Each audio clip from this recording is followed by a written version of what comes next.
to grant the occupying regime Israel an unjust right to self-defense. The United States' unwavering support for occupation and aggression has rendered it a part of the problem and the challenge the international community in facing in the current situation in Gaza Strip. Let me be clear, Mr. President, Iran's primary objective is to avoid any escalation in the region. That is why Iran has aligned with the international community to endorse the call for an immediate end to Israeli relentless military aggression, establishing a ceasefire and providing unhindered access to humanitarian aid to the people in need in Gaza Strip. However, should it confront any threat, attack, or aggression endangering its security, national interests, or its people, Iran will not hesitate to use its inherent right on the international law and the UN Charter to respond decisively. I thank you. I thank the representative of the Islamic Republic of Iran for their statement. I now give the floor to the representative of Turkey. Thank you, Mr. President. International community's continued attention to the humanitarian situation in Syria is crucial. The conditions remain especially dire in the northwest, where 4.1 million people need critical life-saving humanitarian assistance. Increasing number of attacks by the regime in Greater Idlib area disrupt essential services. Therefore, the safe and uninterrupted continuation of the UN cross-border humanitarian assistance, as long as needed, is a humanitarian imperative. The non-extension of the Council mandate last July led to significant uncertainty and risks to this critical operation. 8 shipments had to stop for more than 2 months. And this disruption occurred just a few months after the earthquakes, which caused further destruction in the region. Going forward, the Syrian regime and the members of the Security Council have important responsibilities to eliminate the risks. In this context, we expect the continued use of Bab al-Hawa, Bab al-Salam, and Al-Rai border crossings for UN aid deliveries beyond mid-November and January 2024 time limits. This is especially critical given the approaching winter months, when typically the humanitarian needs are at their highest. The international community, especially the UN Security Council, should closely follow the course of this operation and stand ready to step in if needed. The continued monitoring and reporting of cross-border aid deliveries by the UN in line with existing modalities are also critical to ensure the transparency and oversight of this massive operation. As with all large-scale humanitarian operations, humanitarian funding is another fundamental requirement for effective cross-border assistance to Syria. The UN Syria Humanitarian Response Plan is funded less than 30%, which is a source of concern.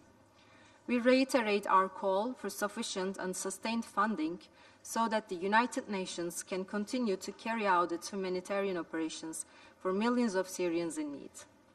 Mr. President, the developments in the Middle East since the 7th of October have painfully reminded once again that the recurrent cycles of crisis, hostilities, and violence are inevitable if political solutions are not developed to address the root causes of conflicts.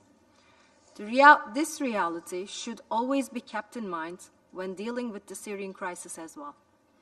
The fact is that the root causes of the Syrian conflict are political.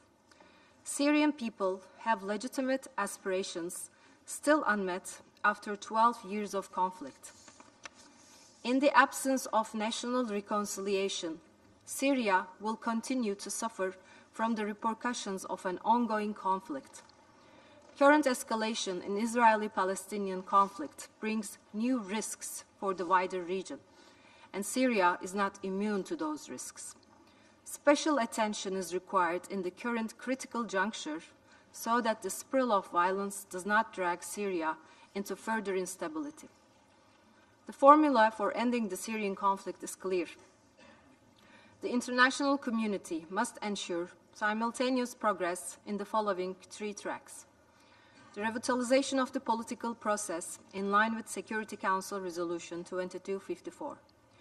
Creating the conditions for safe, voluntary, and dignified return of Syrian refugees, and disrupting the malign and separatist agenda of the terrorist organizations in order to preserve Syria's territorial integrity and unity. Mr. President, we have international consensus on the significance of implementing the Security Council Resolution 2254. For this, we have to work together to reactivate the Constitutional Committee as soon as possible. The Constitutional Committee is the only platform that brings the Syrian opposition and the regime together under the UN facilitation. The opposition is a building block in the political process, without which there can be no national reconciliation. Therefore, the opposition should not be sidelined. We remain in close contact with Special Envoy Pedersen in his efforts to create momentum in the political track. Mr. President, currently, the biggest threat to territorial integrity of Syria, as well as to the prospects of a united and peaceful future for this country, is the terrorist organizations operating on its soil. Through its activities inside Syria, PKK-PYD and its offshoot, the so-called SDF, constitute the textbook example of a separatist terrorist organization. It kills and maims civilians, oppresses and terrorizes local populations, abducts and recruits children. PKK bans school curricula, closes Arabic teaching schools, arrests teachers, and releases Daesh members in exchange for bribes. Turkey shares 911 kilometers of land border with Syria. The presence of PKK-PYD terrorist organization in this country, just beyond our borders, poses a vital threat to our national security. This terrorist organization has been using the refuge and the support it receives in Syria for attacking Turkey. The terrorists who perpetrated the attack in front of the Ministry of Interior in Ankara on the 1st of October were trained in Syria and they entered Turkey from Syria. PKK-YPG also continues to launch terrorist attacks from Tel Rifat and Manbij region. Turkey conducts counter-terrorism operations against PKK-PYD terrorism in exercise of its inherent right to self-defense in line with the Article 51 of the UN Charter and relevant UN Security Council resolutions.